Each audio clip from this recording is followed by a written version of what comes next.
I am a huge Alien fan, and although I definitely recognize that the show is going to be pretty divisive, I do have to say, if you didn't at least have a good time with the show, I'm going to think you're wrong.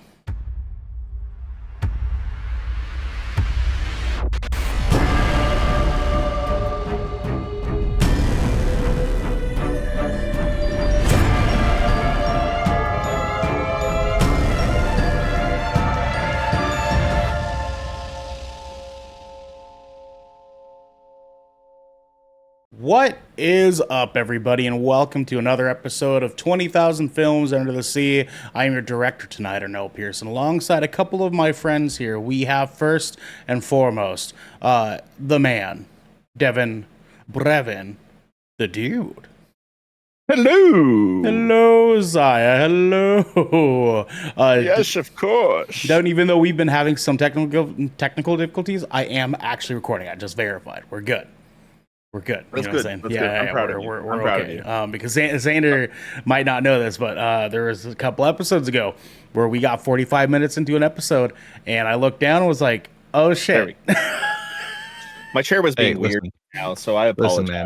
Listen, man. I know the feeling of having things not go the way that you planned, like a certain what was it, an episode of Shipwreck Show that was accidentally streamed to my Twitch channel. Sure was, man. That's hilarious. Sure was, That's man. actually hilarious. That's hilarious. Other than that, I know this all too well as well because OBS likes to be a bitch. You know, we're past the 30 seconds, so we're good. Yeah. No, perfect. You're good. And I know about things not going as planned because, I'm working on my day off. It's like, hey, you're going to be off by this time. I'm like, okay, yeah. I didn't get home till about 25 minutes ago. Yep. Nice. Love that for you. Yeah, so I'm eating my dinner right now. You know what? We'll allow it. You didn't even shower, dude. This guy didn't I know, you shower. filthy beast. You filthy piece of shit. Jesus Christ. To be fair, I actually did not sweat or get dirty or my route was really simple today. It just traffic sucked ass today. Yeah, there was traffic, man. 20 minutes of additional travel time on I-84 today, Ernell. From 181st down to 205. It was terrible. It was filthy, awful. And then I got on to 205 and it seemed very great, right? And then I hit Powell, right around Powell. Yep, that's where it happens, awful. man. That is just awful where again. It happens, dude. Yeah, Jesus Christ. So it took me about an hour, maybe a little bit more to get home today. Which is ridiculous because it's a 25-minute drive. Yeah.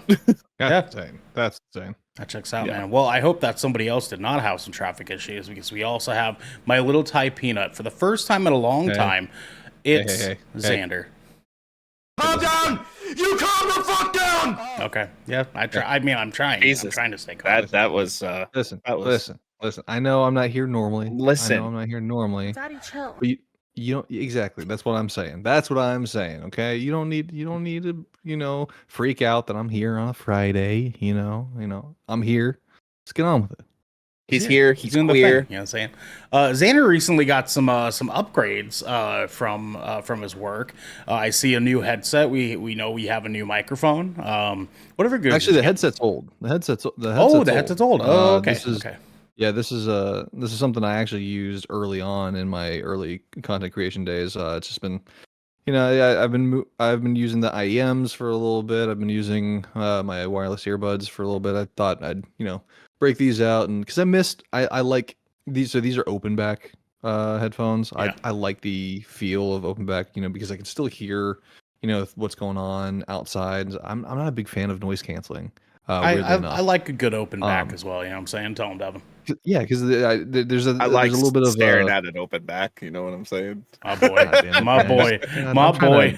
I'm over here trying to have an intellectual conversation with you guys. Nah, not here. No, I understand what you're saying. I don't. And I'm sure you've noticed too. I've actually been using my Sennheisers a lot more recently. No, because Dude, this is the most comfortable headset I've ever worn. Like this. Same. Should I start pulling out my over ears too? Should I start like checking Probably. these? Like, let's bring back the over ears. Those are I hate them. PlayStation pulses.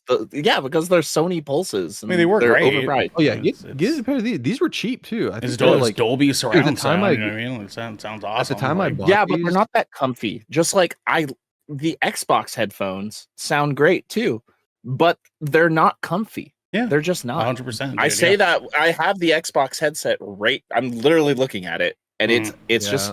I think it's because they have like the specific like design plan that they have to do. That's like it's got to be like the signature Xbox or PlayStation look, and they can't cater it towards. I don't know. I've noticed that with like certain brands where they have like the signature design model that they have to stick with because this is our brand. This is what it looks like. Yeah, just like this.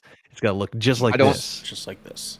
You know? I don't know if you can notice, but like, see how it looks like this is floating? It's because SteelSeries uses that ski band, and that ski band technology is the comfiest thing I've ever had on my head because your head doesn't hurt when you wear a hat for like too long. When you wear these, you just don't feel the top of the headset like at all. Well, and that's why I love this thing. Well, tonight we're not talking about head while you're on top. Tonight we are talking about some good old entertainment because this is 20,000 Films Under the Sea, your choice for all the nerdy pop media news, reviews, and discussions that you want each and every motherfucking week.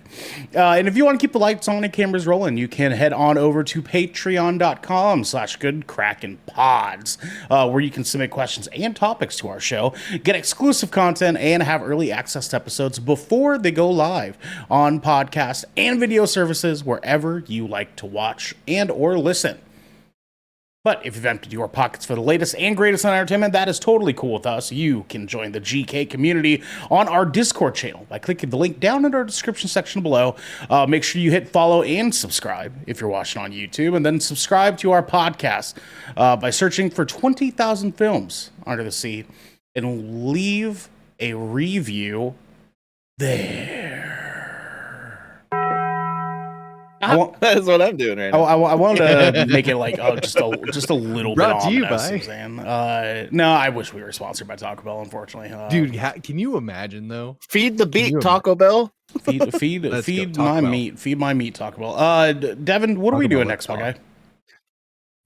My friends, next we are talking about director's commentary. That's right, my good sir. The captain's orders of 20,000 Films Under the Sea. Firstly, guys, Songs from the Abyss is officially returning next week. It took us a little while. It took us about a month. We got the schedule worked out. Goddamn, we're back. We're going to be recording this Sunday, and then I got to figure out what the best day will be for us to roll out that episode publicly. Then you guys will have that, because we're not going to be releasing the episodes on Mondays anymore, because golly, I do not have time to do it on a Sunday evening. I promise you. Unfortunately. But remind me again what time Sunday we're recording. Jesus Christ. We're aiming for 4:30 Pacific time. By 7:30 your time, Xander. Yes. I did the math. Did you? I did the math early. Did you? I did the. I thought you stated you weren't that kind of Asian. As soon as I heard you said that like literally okay, a half hour ago. Listen, yes, a half hour ago. Listen, I still have those numbers. I'm going to work on this. I'm going to have an answer. I'm going to have an answer for Pub. Send me that calculation right now. Yeah, we'll see how that's going. Okay. We'll I'll get you the answer within a couple minutes. Well, I was going to have the answer for Sam by Sunday. I mean, we've only been doing this for 4 years, and Xander's still just now getting time slots figured out, but that's fine. Guys, please make sure to follow at The Shipwreck Show and at Songs from the Abyss DND on Instagram and TikTok. We are rolling out videos on there. Xander's been very spicy on the Shipwreck Show channel. So you guys don't want to miss the content there. So if you ever don't get a chance to watch an episode right away when it goes live, you can get a little bit of reminder while you're scrolling on Instagram and be like, oh shit, we got a new episode. Yes, Xander. Just real quick, I also want to jump in on that. Coming up this weekend, I am going to be on the Shipwreck Show Instagram, trying to get the people involved, if you will. You guys will know a little bit more about that come tomorrow morning during our meeting. But for everyone out there, if you guys want to get involved in the Shipwreck Show, now is your chance. Go ahead and check us out on Instagram. That's right. Thank you very much, Xander. But we are not on the Shipwreck Show. We are on 20,000 Films, you fucking loser.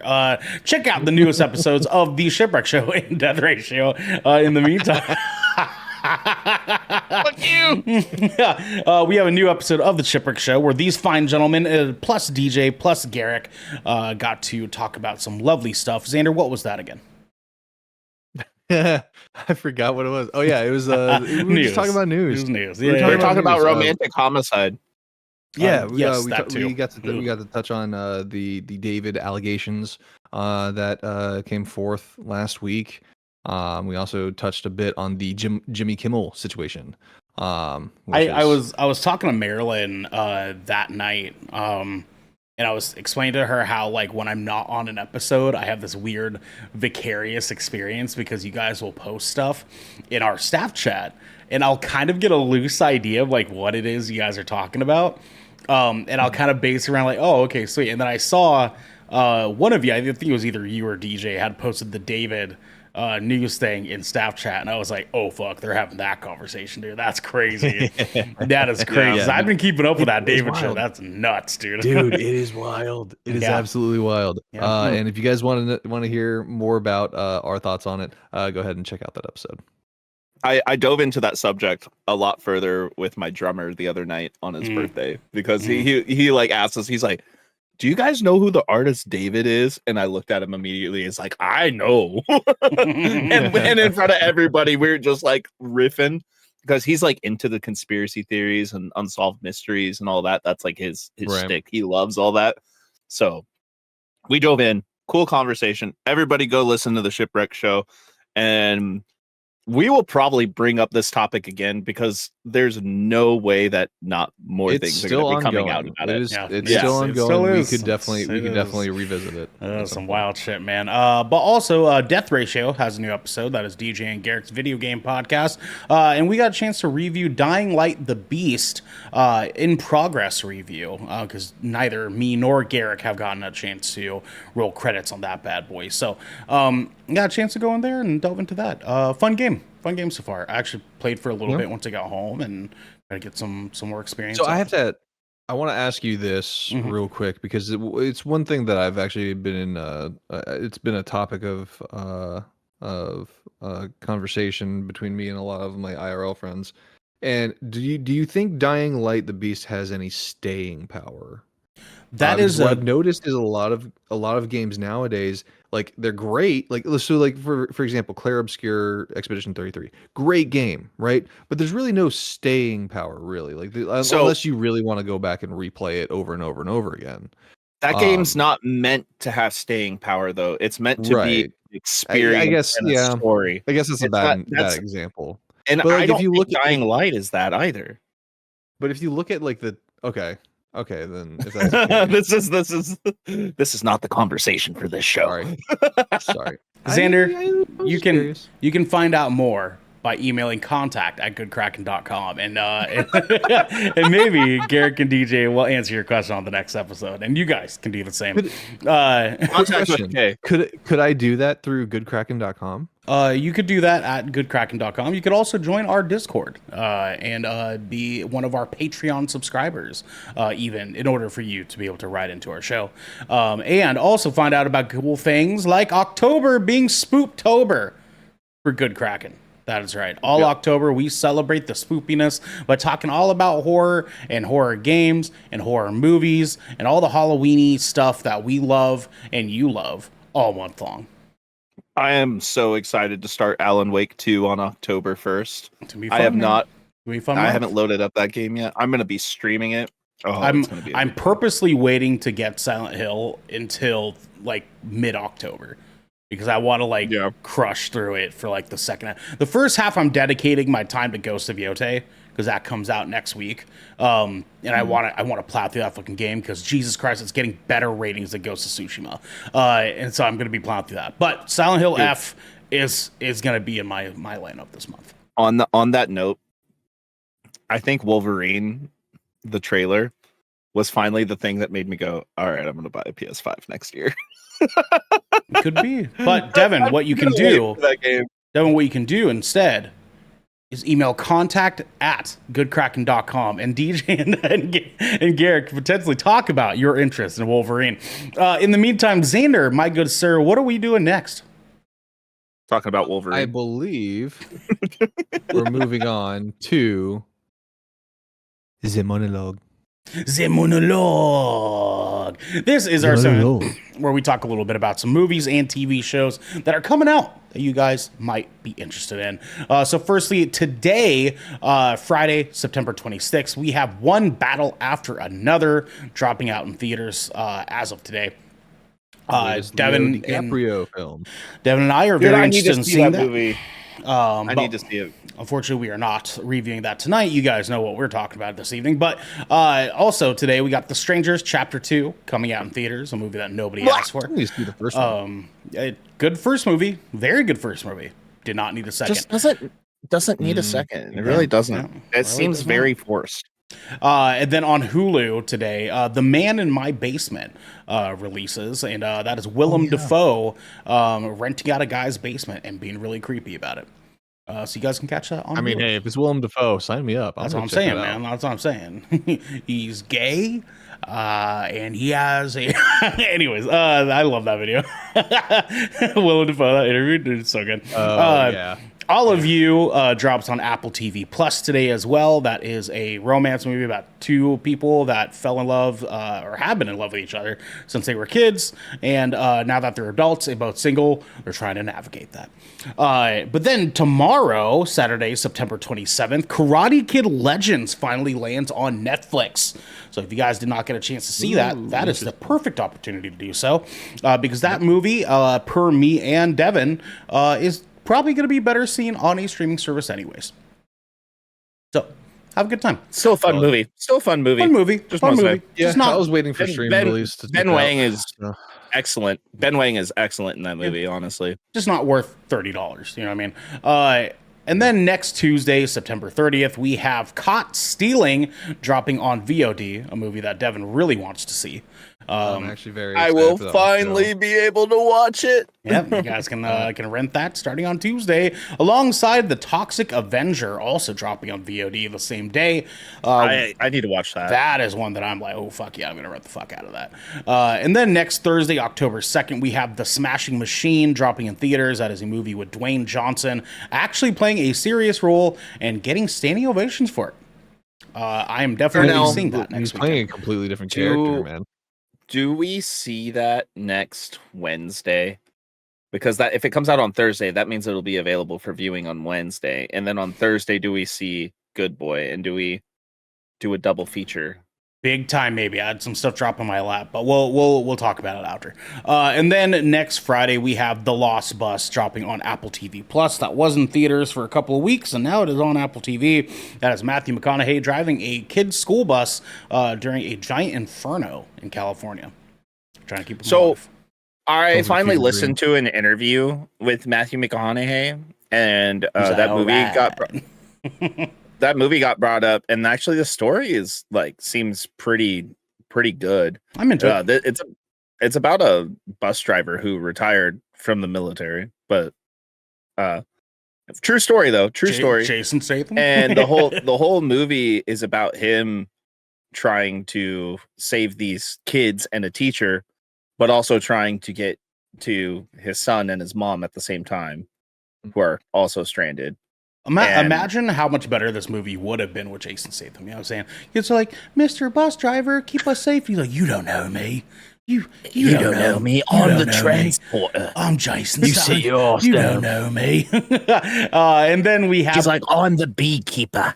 And then we have the bus driver. The movie of the year, Primitive War, drops out on VOD, available for rent as well. That is the movie about a bunch of Vietnam soldiers on an island in Vietnam in which dinosaurs still exist. Wait, what? Yeah, for whatever reason, this movie got some pretty good ratings. Not like crazy good, but it got some decent reviews. I'm watching a trailer for this right now. Dude, I don't know how the fuck this movie is getting positive influence, but hey, Brother, good luck to him. No, when you Dude, the top comment on YouTube is whoever left that 10-year-old in charge of making a movie should be given a raise. Brother, when you have your lead actor is Ryan Quanten, the guy who is infamously known for being that side character in that one sitcom for every other sitcom during the mid 2000s. Yeah. Okay. No. Okay, but imagine how good that movie would have been with Jason Statham. Dinosaur was like, and he's like, you don't know me. You don't know me. I'm Jason Statham. You don't know me. And then he takes and connects the Velociraptor to a car battery. Yeah. And he's actually a priest, and he turns into a Velociraptor. It's crazy. And then next Thursday, or Friday, excuse me, we also have the movie me and Devin will be reviewing, Good Boy, drops in theaters. That is the horror, like ghost movie from the perspective of the family's dog. That is it a ghost? I've only seen one. It's paranormal. It's paranormal. Is it paranormal in nature? Yes, yeah, and is getting like 9s at a minimum across the board. Crazy fucking ratings. But yeah, so we'll be talking about that next week, just to let you guys know. On Netflix, same day, we also have Steve. That is our good man Oppenheimer, who is a teacher in a poor kid's school. I don't know if you guys saw what? That oh god, he's still watching the Primitive War Dude, trailer, no, they're shooting His Unfortunate Son is playing at the same time. Oh my god. Wait, you know what movie this looks better than, though? What was that fucking dinosaur movie you made me watch? Adam Driver? Yeah, that movie sucked. And this looks better than that. Was it like 14 something, or like it was a number? 65, right? 40. Oh yeah. 69. Nice. No kidding. Yeah. It was. No, this looks better than that. It was 65. It looks better than this. Actually, looks better than Jurassic World. That's not that hard to do. That's not that hard to do. You know what I mean? No, the first Jurassic World was actually pretty good. You are quoted that actually in a VOD. Yeah, but this looks better than that. Devin actually really likes Jurassic World movies. Yes, Xander. I like the first what else one. Comes out on Friday, October 3rd. My good sir, thank you for asking. We continue the horror run with Shelby Oaks dropping in theaters. That is another movie alongside VHS Halloween dropping on Shudder. And then just all the trailer for that. Yeah. Mm-hmm. I mean, it's VHS. You know what I'm saying? And then also same day in theaters, Bone Lake coming out. That one's been getting a lot of cool reviews as well. And then lastly, my fucking movie of the year so far, Bring Her Back, drops on HBO Max next Friday. I cannot express to you enough how much you need to watch that fucking movie. Jesus Christ. Is it going to scare the shit out of me? Yes. It's not jump scary, but it's going to make you creepy. feel very uncomfortable. You're going to feel very uncomfortable. It's creepy. It's not jump scary though. Like that's not like where the scares come from. It's just generally fucking creepy. All right. Well, anyways, Devin, what are we getting into for the people at home? What I'm about to do to Ernell someday, the final cut. Oh, wow. Thank you for that, Xander. Guys, the final cut, our headlining segment, baby. Tonight for the final cut, we are talking about, as you might know, Alien Earth, baby. When a mysterious space vessel crash lands on Earth, a young woman and a ragtag group of tactical soldiers make a fateful discovery that puts them face to face with the planet's greatest threat. Released on August 12th, 2025. Directed by Noah Hawley, Dana Gonzalez, Ogla, Hawk's daughter, who are known for their work in Fargo, Legion, and the Handmaid's Tale, as well as Hannah. And then written by Noah Hawley, Bob De Laurentiis, Bo Back as star Johnny, S for Johnny, Lisa Long, Maria Melnick, and McGeezy Penzano, who are known They for their did work. not go easy on you with these names. Jesus there. Christ, it's fucking killing me while I was putting the notes together. They are known respectively for their work in Bones, Fargo, The Umbrella Academy, WandaVision, The Terminal List, American Gods, and Reservation Dogs. What a fucking list God and team that got put fucking together. damn, All dude. of those shows slap. Every And- single one. And it shows. Music by one Jeff Russo, who worked on Fargo, Lucifer, Altered Carbon, and The Umbrella Academy. The budget for the show was over $250 million. Did not have an exact number, but they said at a minimum, it was $250 million. We do not That was do... total. Yes. Box pretty office, good. there is none because it's a show. But the runtime for each episode ranged from 45 minutes to an hour and 4 minutes. Gentlemen, some fun facts for you guys. Though Ridley Scott is a credited producer, Noah Hawley revealed that his involvement was limited due to his preoccupation with other projects. Hawley said, quote, "In the course of making a single season of television, that 87-year-old man made 3 or 4 huge films." Producer David W. Zucker added, quote, "The last thing Scott is interested in doing is getting in front of another filmmaker's vision," end quote. So yeah, Ridley Scott was tied, but, you know, dipped his toes. It's interesting to see that though, because like a lot of times you hear about like directors and stuff like that, and they're very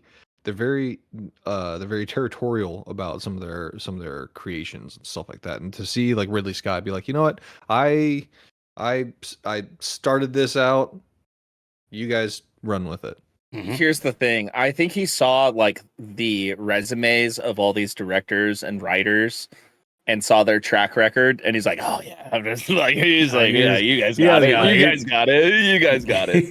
Because Like, like your team lead, and you Fargo? have like the A team under you. He's like, listen, for as the long next as six, everything is phallic, I trust you. yeah. I mean, look at it this way. Just like Reservation Dogs, one of the best comedies we've had, actually. Super fucking recently. good show. Very good. Very good. American Gods. Fantastic drama series. Terminal List. I haven't watched yet, but I've heard very good things about Terminal List. It's a good movie. It's a good movie. WandaVision, probably the Whoa. best Marvel television show next to Loki. Yeah. And then Umbrella Academy, I really loved the first season of that show. The first season was gold. Everything else kind of lost me a little bit, but still very good writing. And Fargo. Fargo's like All of renowned, Fargo is you know? great, but the very first season of Fargo with Billy Bob Thornton, it's like, I love that. Billy season. Bob, man. That is what. Billy Yeah. Bob. Kirsch's hair and makeup, a character played by Timothy Oliphant. Hair and makeup design are a conscious reference to Rutger Hauer's character Roy Batty in Blade Runner from 1982. The film that Ridley Scott made after Alien in 1979. This is yet another hint at the two films taking place in the same universe, something that was mentioned by Ridley Scott in the DVD commentary for the 20th anniversary edition of Alien. Other Easter eggs hinting at the fact are the biography for Captain Dallas on the Alien 20th Anniversary DVD states that he previously worked for the Tyrell Corporation, the company in Blade Runner. A note from Peter Wayland on the Prometheus 2012 Blu-ray special features mentions his mentor, who ran a corporation from a quote-unquote pyramid in a city of angels, a reference to Eldon Tyrell and Tyrell Corporation's headquarters in Blade Runner. Both feature powerful monolithic corporations that control society. The technology used in the computer systems of both films features identical screens and fonts. Both feature lifelike androids and synthetic beings, replicants in Blade Runner, androids in Alien. That are central to the narrative. And in Alien Covenant 2017, the android David uses the exact phrase, "That's the spirit," when attacked, a line previously spoken by Roy Batty, the leader of the replicants in Blade Runner. So a lot of people don't know that Blade Runner and Alien were purposely supposed to be in the same universe. Very interesting. Which in I like that. turn, with what they're doing now with Predator, with that, like if they're continuing that on, you know, like Are we gonna see Ryan Gosling face off with a Predator? Oh my god, that'd be so fucking sick. That'd be so fucking sick. And then the last fun fact for everybody. This is the first time a film or series in the canon Alien universe takes place on Earth, save for the brief opening scene of Prometheus in 2012 that occurs on the Isle of Skye in Scotland. This is also the first time a xenomorph... That's a bucket list location for sure.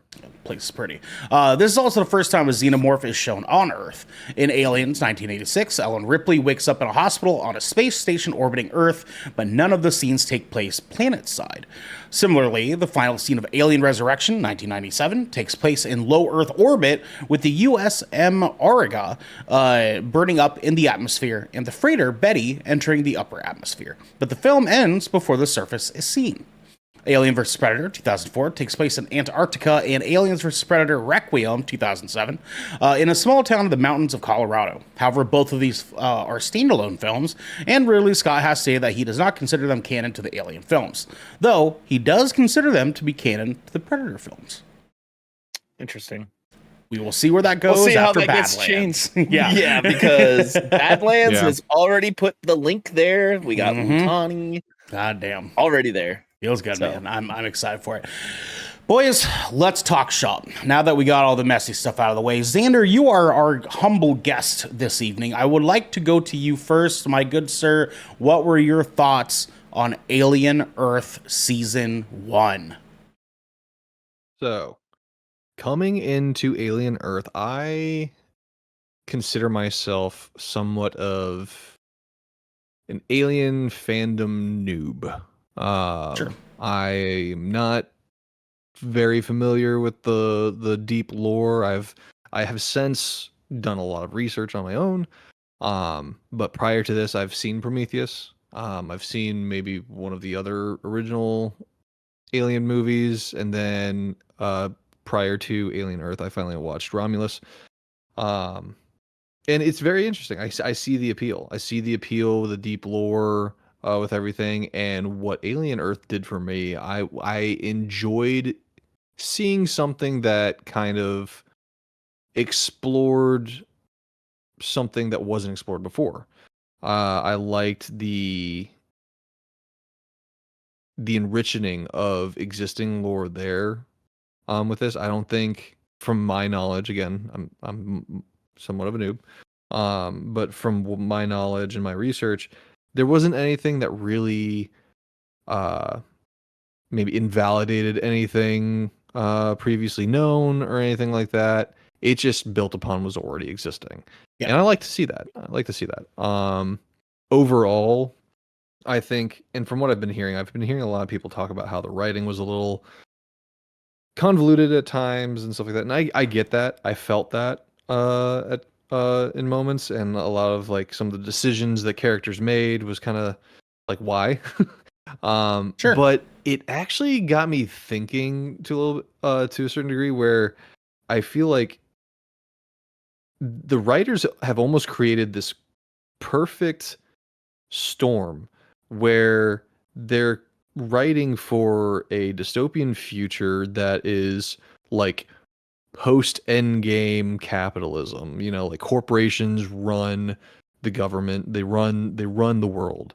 And I think back to like things like Idiocracy and stuff like that, and you know, kind of what is happening in America right now, how they've dismantled, you know, the Department of Education and stuff like that, and like, you know, these people are getting dumber and dumber and dumber. So that's probably why they're making these dumb decisions, and that gives the writers the ability to just be like, oh yeah, they'll just do this. I'm like, well, why would they do that? That's dumb. Like, yeah, they lack the intelligence for that. So I kind of like it, thinking of it in that regard, I was able to kind of like suspend a little disbelief and just be like, well, they're just fucking dumb nowadays, you know? Like, who knows what Arthur's 6 degrees would actually get him out in the real world. But sure. But I digress on that. Overall though, I really, really, really loved the cinematography of this. I will say there is a certain aspect of which, where towards the end it got a little egregious. The cross dissolves and the double exposure kind of effect. Towards the end it got a little egregious for me. But overall, I loved the approach to it. It felt like they were, really taking this serious in terms of how they wanted to present this story. But yeah, those are kind of my top level thoughts on it. Overall, I genuinely enjoyed it. And I was excited to see what would happen next. All right, man. Well, Devin, we go to you, my good sir. What were your thoughts on Alien Earth Season 1? All right. So, Alien Earth. At first I was skeptical because with the Alien franchise, it's been a hit or it's been a miss, right? That seems to be like how things have kind of been over time. But upon the initial entry of this show on the premiere, I was all in immediately. They hit all the notes for me. We're starting in space right away. Something cataclysmic is happening. You don't find out till later on in the series, and it just sets the tone. The special effects for this movie, I know people clowned on the xenomorph in this, but it looked very practical, and it was practical, right? Was, very much so. Yeah, and which I really appreciated that a lot. Noah Hawley actually had an interview where he talked about why the xenomorph in this is like squatted down for a majority of the show. And apparently most of that is because in the original Alien films, they had this guy who was like 6'7", who was wearing the xenomorph suit, and he's since passed away. So this guy not being 6 feet plus, they pretty much had to sort of guise like how big this xenomorph actually was, utilizing CGI. So it's very, very practical. There is a guy in that suit. Yeah, which fantastic. And I also loved how terrifying they ended up, and the raw power they gave to the xenomorph and how strong they made it. Because it's like you usually in most alien movies, minus like Aliens and stuff like that, you see like them being able to get through metal, their blood is acid, and they can slice up people and stuff like that. But this, you see a xenomorph throwing people, like ripping people to shreds, like immediately, and the speed and also the toughness of its exoskeleton too. Like it is so sick how they captured that, and you see this all transpire within the first 2 episodes. Like you see this go down, and it goes from set piece to set piece so well, and it is such a ride in the beginning of this show that you're just ready to buckle up. And I envy that people get to just binge this like a movie now, because I watched this week by week, and I really like this show. The writing's good. Everybody plays their parts very good. The only person that kind of made me go, huh, sometimes is the actor that was playing the brother. I felt like some of his scenes were kind of like shy, and like I didn't feel all the emotion that he was conveying in certain parts, if that makes sense. Sure. But I really do like how it's a parallel to Peter Pan. It is a parallel to Neverland, like this story that is unfolding. And I like how they did that with a lot of the writing. And I like the emphasis on the synthetics in this show a lot, because I've always thought that the synthetics throughout the movies are some of the most interesting characters. And they shine in the show, especially with Wendy. Oh my God. Like the things that they're introducing with that character and what they can do is like, it just put it at a whole nother level.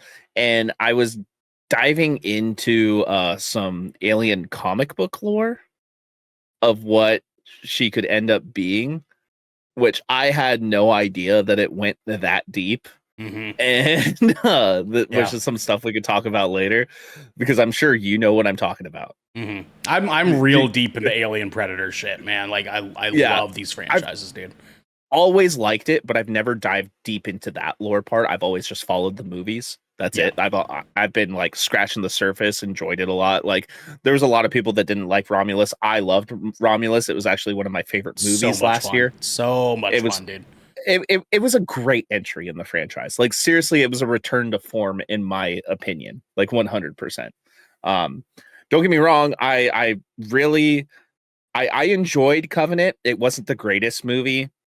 But I really liked Prometheus. I think I screw the naysayers. I think Prometheus is one of the best movies. Like right underneath Alien. Die for Prometheus, bro. That movie, dude. So I sick. fucking love that movie.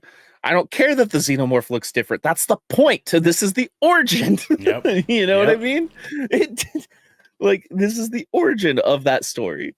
But yeah, I enjoyed this series throughout. I enjoyed the progression, and I enjoyed the different assets they threw into this. And I'm really curious to see where that goes moving forward, because I don't think I recognized any of those other things here, but I'm wondering.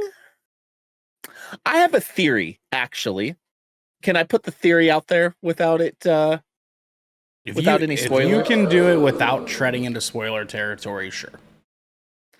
I think these assets might come from a place we're seeing in Badlands. Okay. And I can see that. Sure. Notice how there was something that could cloak itself. I'm wondering if that has any connection with how the Predators got their tech. I mean, it could be. The Yautja technology is quite advanced in comparison to most of the other aliens, but maybe they'll like use that as some sort of way to have had come up with the idea. You know what I mean? Like that'd be cool too. Exactly. But anyways, yeah, I just think with how they're trying to make everything interconnected and all that now, you know, tinfoil hat, the prospect of it is really exciting. And everything they've done with Romulus, with Prey, with Killer of Killers, and now Alien Earth, it just seems that we're building into a very expanded universe of these IPs joining together in the most true fashion now of making these all existing at the same time. It just makes me really excited to see where it's going from here, because I've genuinely loved everything that's come out under both these IPs moving forward, and Alien Earth is no exception. Great writing, great characters. I love God, what's his name? Is it Kirsch? Yeah, the sound. Oh my God, I love him. He's so good. Good Billy Idol. Billy Idol. Yeah, dude. Amazing. There was literally fun fact. There was an interview he did. I think I want to say it was with Jimmy Kimmel. I can't remember off the top of my head. But there was an interview for a late show that he did where he was talking about how he during filming he still had like his eyebrows dyed and his hair like that when he was going out to dinner and stuff like that. But people didn't know about Alien Earth yet, and like people were just like giving him like weird looks the entire time. And like he was commenting on like how being an actor can be kind of weird sometimes, because you have to like sit there and explain, well, you know, it's for a role. And so actually fun fact, Timothy Oliphant wanted to be in this show so bad, he actually turned down the role to play as Hal Jordan in Lanterns to do this. So he was supposed to be Hal Jordan. He was up for Hal Jordan? Yeah, dude. Damn. Oh my God. I'm a little heartbroug's because I think he would have killed that role, but like Timothy Oliphant's good in everything, dude. I also like the casting for Lanterns. What's his name? Dude from Friday Night Lights. Kyle Chandler is Hal Jordan now. Yeah. Yeah. Which I totally see that. He's great. Actually. Yeah, he's great. He looks. I think he looks closer to Hal Jordan than Timothy Olyphant did. But I am a Timothy Olyphant like acting simp, dude. Because even in Hitman, one of the worst fucking written movies of all time, he's still so sick as the agent in that fucking movie. I got a sweet spot for everything Timothy Olyphant ever fucking does. So I like him too. sick. The first thing I ever saw him in was he was like the main villain in Live Free or Die Hard. Yeah, dude. Yeah, And man. ever That's since the then, shit, I was dude. like, I like this dude. Like, I like how he played that character, and I don't know, I vibe with him. And I then love it, seeing man. him in Mandalorian, you know, I was like, oh, dude, this is dope. Guys, I love it, dude. guys. Devin, you may continue on, sir. I was just looking up Lanterns casting, and we have a Sinestro official casting. Oh, that is so sick. That makes me happy. And of course, Nathan Fillion's in it as well because, duh. Yeah. Yeah. But yeah, I actually really enjoyed the casting in this show.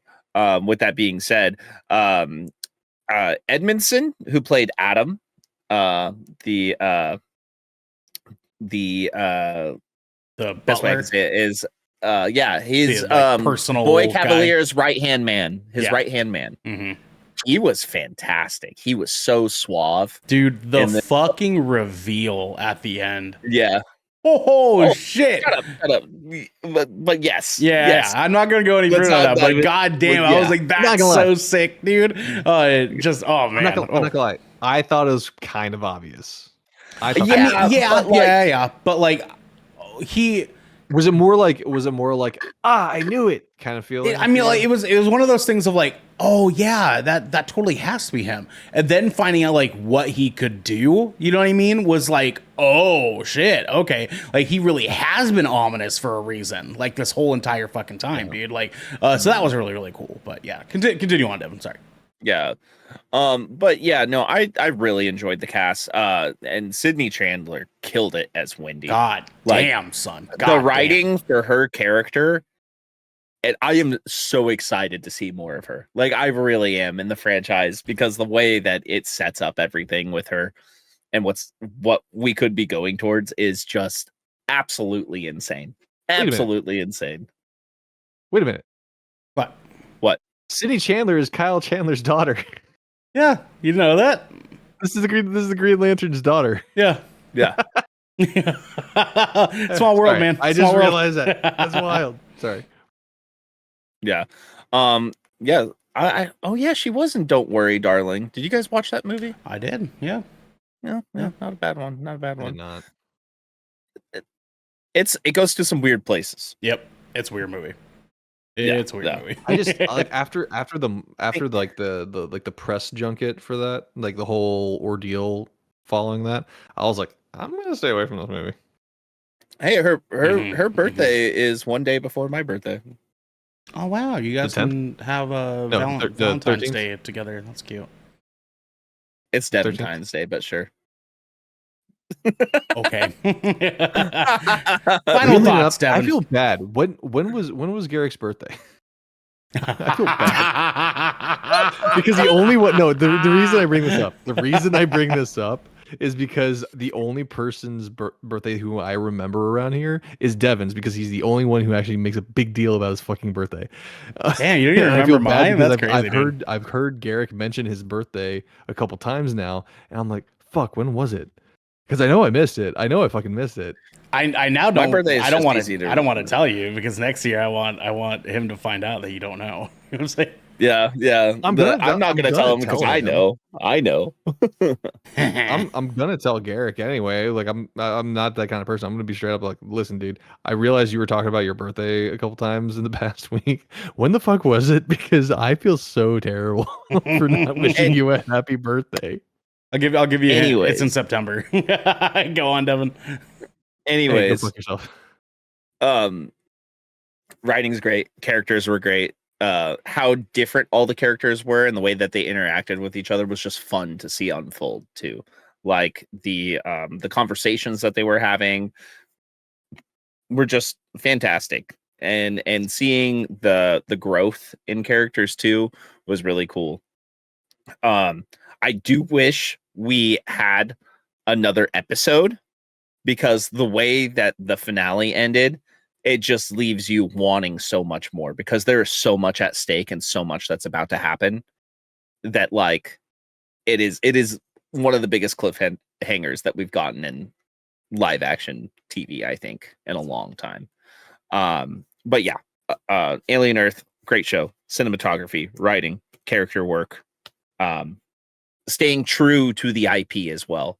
Very important, like down to the props and the set pieces that were made.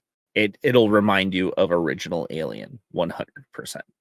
But I'll leave it there. All right, man. Yeah, dude. I mean, like, to just sort of echo what you guys are saying, this show fucking rocked, dude. I had such a great time watching this and having Marilyn along the ride with me each week as the episodes rolled out. We were super stoked because, especially coming off of Alien Romulus, I was like, damn, how is this going to hold up against that fantastic fucking movie from last year? And it holds up. It holds up for different reasons, though. I feel like that's important for people to understand. This is a horror show, light, because it's not really like horror. It's just like alien stuff going on. It's sci-fi action. Yeah, it is a sci-fi action. Yeah, with some like really horror elements, you know, and with like, really good dialogue. Mm-hmm. And they do a good job of making you feel that, because there is some moments that are for no reason just hype as fuck in this fucking show. That like the first few episodes kind of lean into this very like kind of, oh shit, like kind of almost horror moments. And then the show after like, I think episode 3, kind of turns a little bit on its head in terms of like its tone overall, where it becomes a lot less about the horror of the alien and more about sort of the politics behind what's going on in this world. And I think that was a excellent decision for this, because Alien has pretty much, as far as like the movies are concerned, always been like real into being a sci-fi horror thing, right? We're watching people get fucking slaughtered, like they're crawling through like shadows and shit. It's crazy fucking creepy. And we've never been able to sort of explore the universe of Alien parentheses Predator in this kind of way before. And I appreciated that a lot in the show, because there's a lot of things that you don't really know unless you read some of the comics. As far as like the 5 companies and like the way that Earth like functions in this universe, and like kind of loosely why Ripley is there in the first movie. We know, but we don't like know, you know what I mean? And it's like finding that out was really, really cool, and seeing how everything functions between the different companies and all the politics there.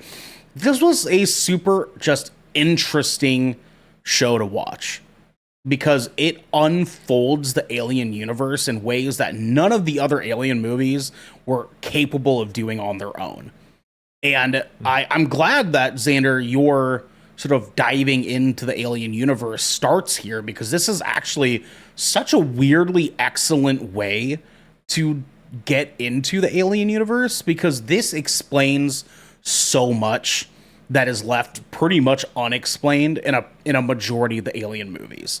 And like people definitely underestimate like how important like Weyland-Yutani is, and like the relationships between the corporations, and it's cool too seeing this coming off of Romulus, because Romulus also kind of talks about some of this stuff too, especially in the beginning of the movie.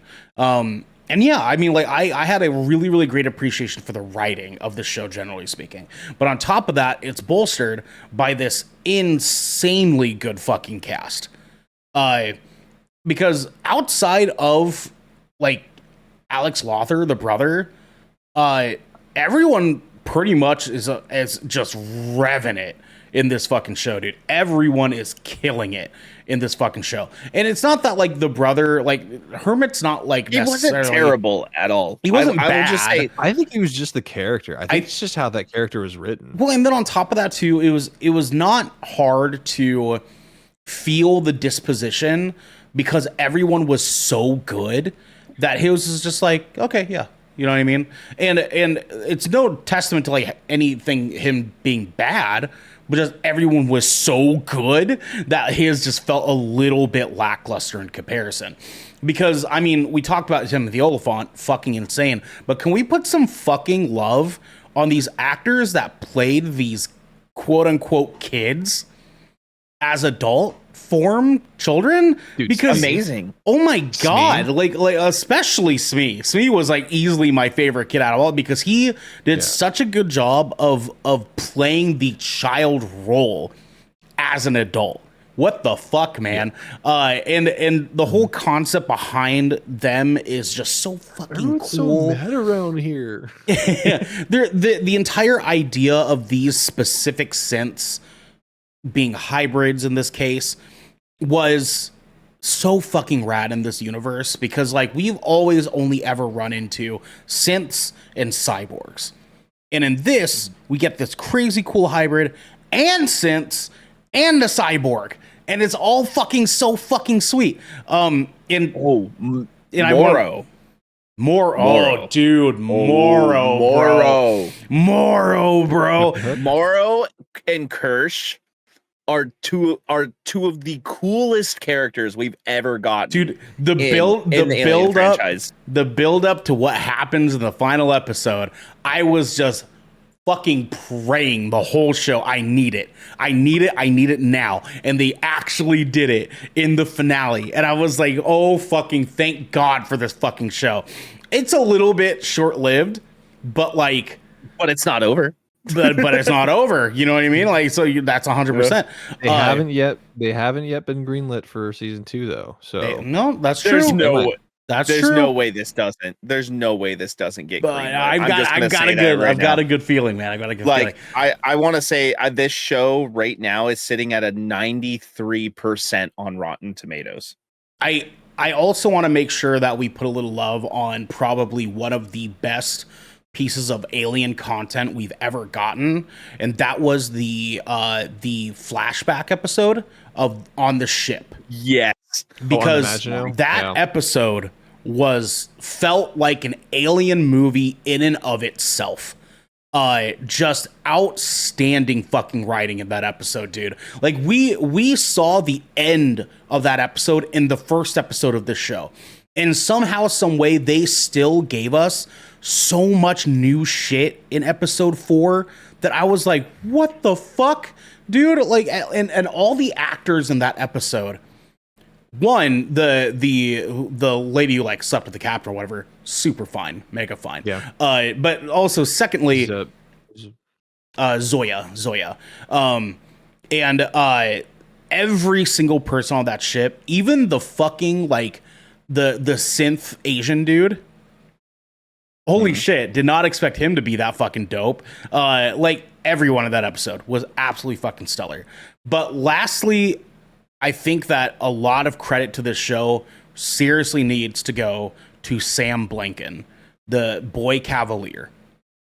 Because holy fucking shit, dude. Let's fucking go. That kid is so fucking good in playing this fucking slime bag of a person that like, dude, he was ominous, terrifying, uncomfortable to watch.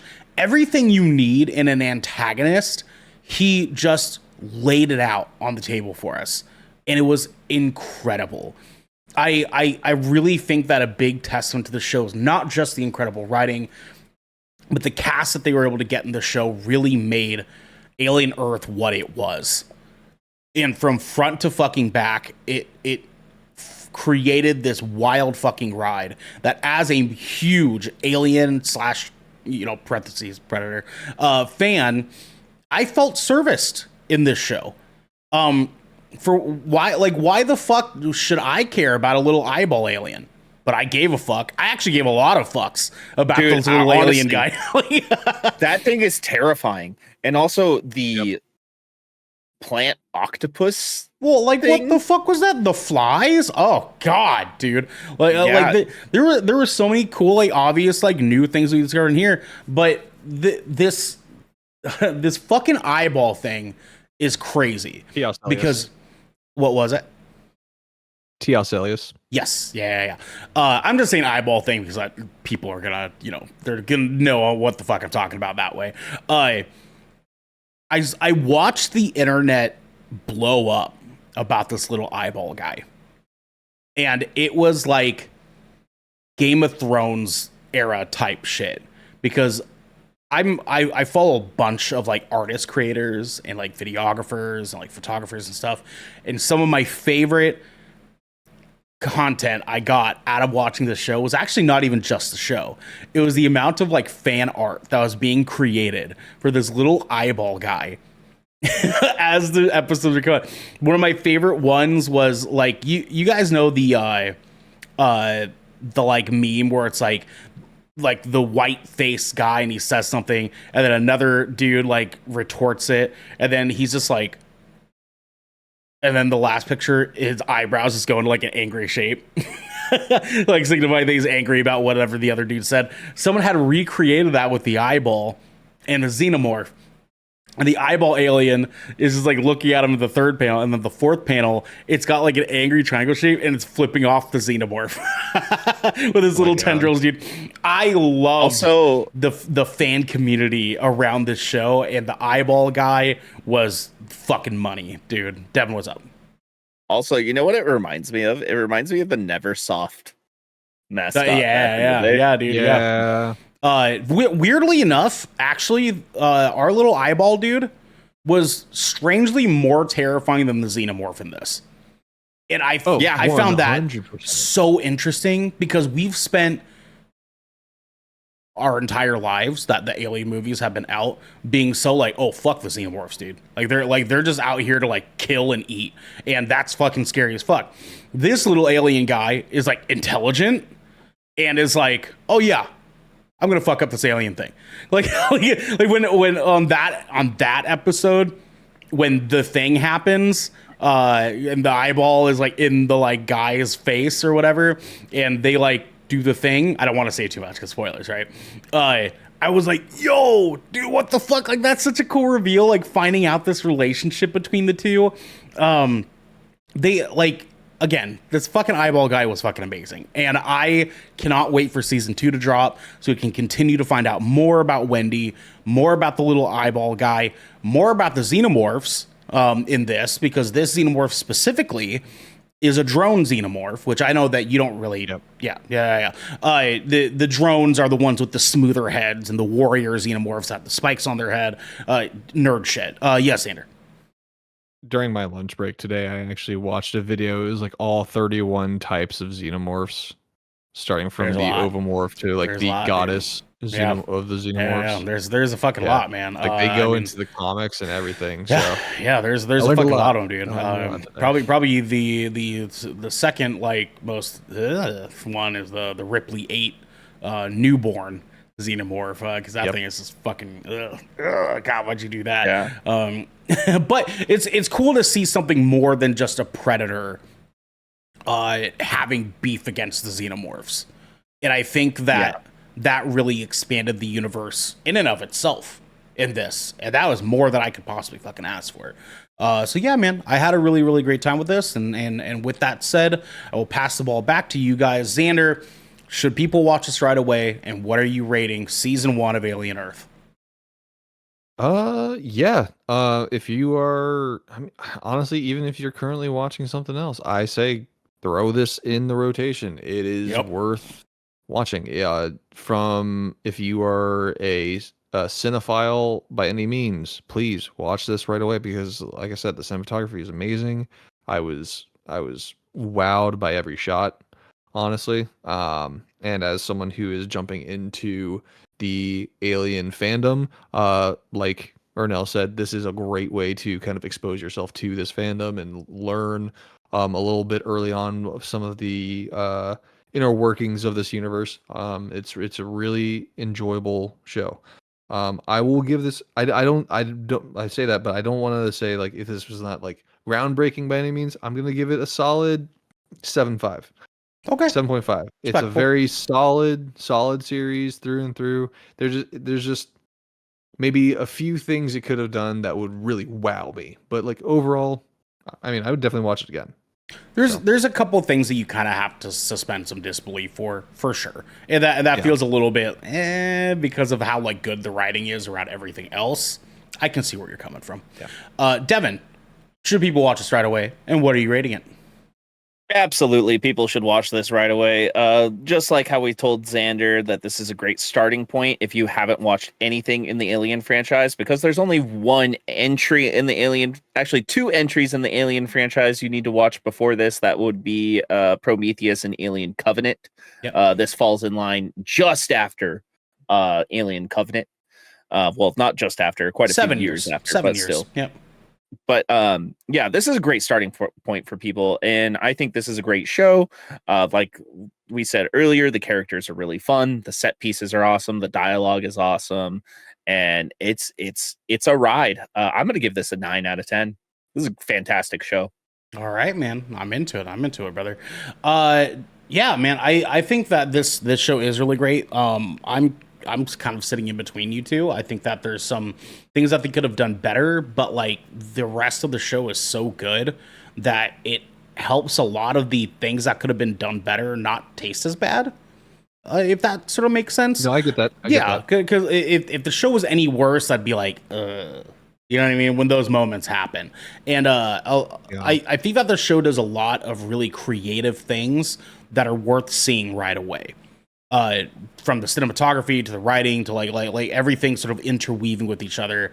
It does a lot of really cool shit in this show. And that alone is worth watching, especially, as you guys said, for cinephiles, for Alien fans, for sci-fi fans. This services a lot of different people.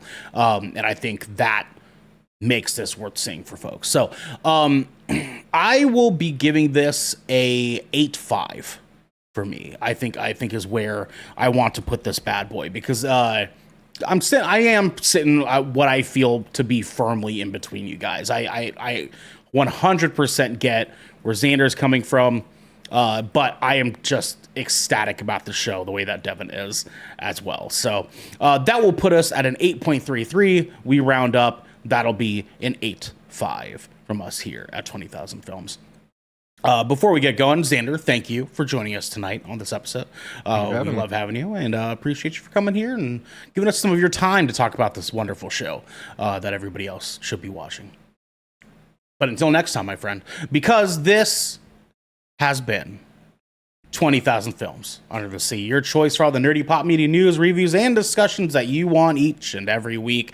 If you want some behind the scenes action, you can head on over to patreon.com/goodkrakenpods, where you can get exclusive content, discounts on our merchandise, and have early access to episodes before they go live on podcast and video services wherever you want them.